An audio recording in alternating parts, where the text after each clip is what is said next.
आणि आता बातम्या पाहूयात सविस्तर। गुढीपाडव्याच्या निमित्तानं मुंबईतल्या शिवाजी पार्क इथे महाराष्ट्र नवनिर्माण सेनेचा मेळावा पार पडला। या मेळाव्यासाठी राज्यभरातील मनसैनिक मोठ्या संख्येनं मुंबईत दाखल झाले होते।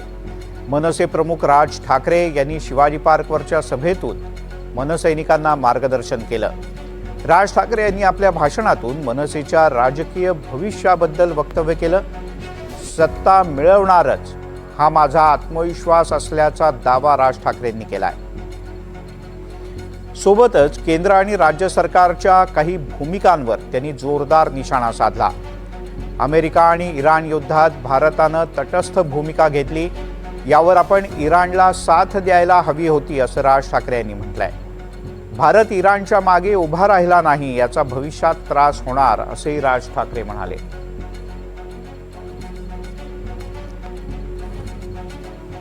आपण जे उभे आहोत हे लक्षात ठेवा, हे महाराष्ट्रासाठी उभे आहोत।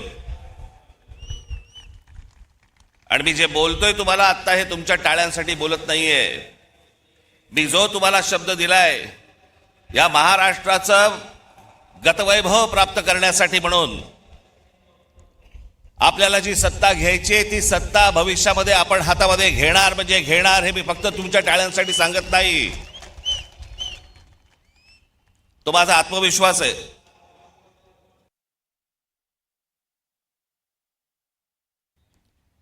पण आता काय पुढचे 3 वर्ष काही निवडणुका नाहीत या महाराष्ट्रामध्ये, त्याच्यामुळे कंत्राटदारांकडनं पैसे खायला सगळेच मोकळे आहेत।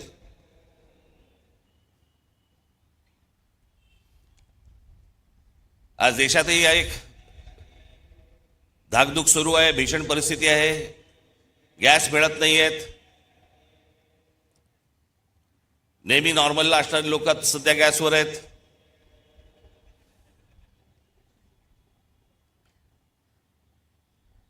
खरं तर काही गोष्टी आपल्याकडनं राहून गेल्या, आपल्या पंतप्रधानांकडनं पण राहून गेल्या। जो इराण इतकी वर्ष आपल्याला साथ देत होता, त्या इराणवरती ज्या प्रकारचे हल्ले होत आहेत आज,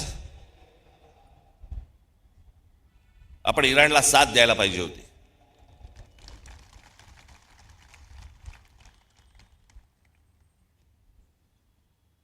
या देशामध्ये येणारं सगळं बरचसं तेल हे इराणमध्ये येतं, ते आपल्याला रुपयामध्ये देतात,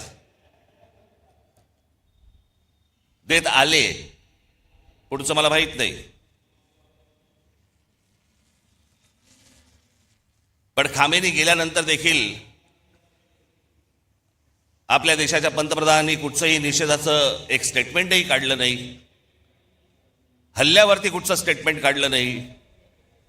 जो देश आजपर्यंत जम्मू काश्मीरच्या प्रश्नावरती देखील आपल्याला पाठिंबा देत आला, भारताला पाठिंबा देत आला, त्यांच्या मागे आपण आज अडचणीच्या काळामध्ये उभे राहिलो नाही, याचा त्रास निश्चित भविष्यात होणार आपल्याला। आज काय महाराष्ट्राची परिस्थिती होऊन बसली आहे, हे आमचे मुख्यमंत्री सांगतायत, विकास करतोय विकास करतोय। 3 ट्रिलियन डॉलरची इकॉनॉमी करायची महाराष्ट्राची। 11 लाख कोटीचं कर्ज आहे महाराष्ट्रावरती, 11 लाख कोटी।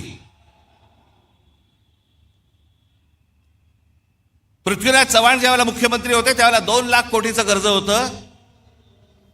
त्याच्यानंतर हे 2014 ते 2026 मध्ये हे सगळं कर्ज 11 लाख कोटीवरती गेलं।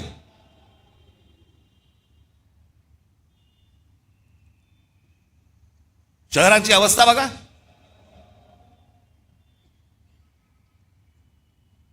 पिझ्झा मागवला तर 10 मिनिटात येतो, पण तुम्हाला 10 मिनिटात कुठे जाता येत नाही। सगळीकडे ट्रॅफिक जॅम, फुटपाथ भरलेले।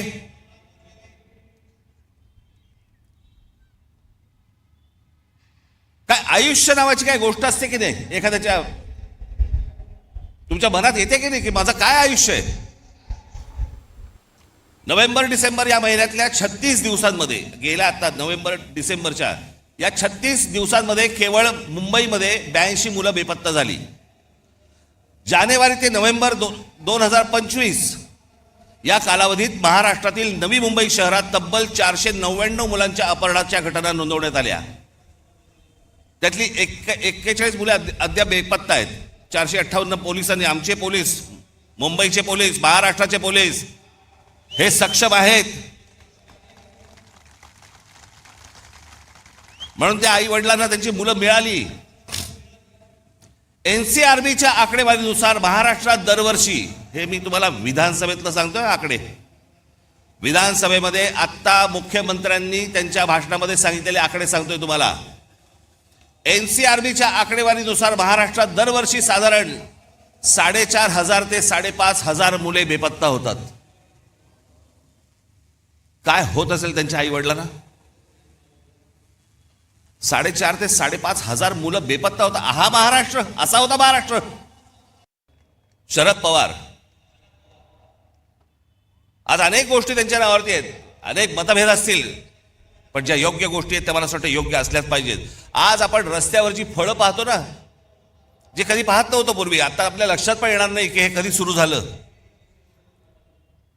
पण आपली गाडी थांबली असताना कोणीतरी येतो, एखादा माणूस स्ट्रॉबेरी घेऊन येतो किंवा काही घेऊन. फलोत्पादन याच्यामध्ये महाराष्ट्रात सर्वात मोठी क्रांती करणारा हा माणूस. या महाराष्ट्रामधली लोक, महाराष्ट्राच्या बाहेरची कोणी, की महाराष्ट्रामध्ये नेमकं काय व्हायला पाहिजे, महाराष्ट्रामध्ये नेमकं काय घडलं पाहिजे, महाराष्ट्रात ते नेमकं घडलं ते कसं घडलं पाहिजे, अशा अनेक लोकांकडे अनेक योजना तयार आहेत. परंतु सांगायच्या कोणाला, मांडायच्या कोणाला? सरकार म्हणजे कोण? बोलायचं कोणाशी? मांडल्यानंतर, सांगितल्यानंतर ते बघणार कोण आहे? आम्हाला उत्तर कधी मिळणार? आणि म्हणून या सगळ्या गोष्टींचा विचार करून मी एक नवीन वेबसाईट आत्ता महाराष्ट्राला मी आत्ता अर्पण करतोय, की ज्या वेबसाईटवरती तुम्ही येऊन तुमचे विचार, पण विचार जय महाराष्ट्र साहेब,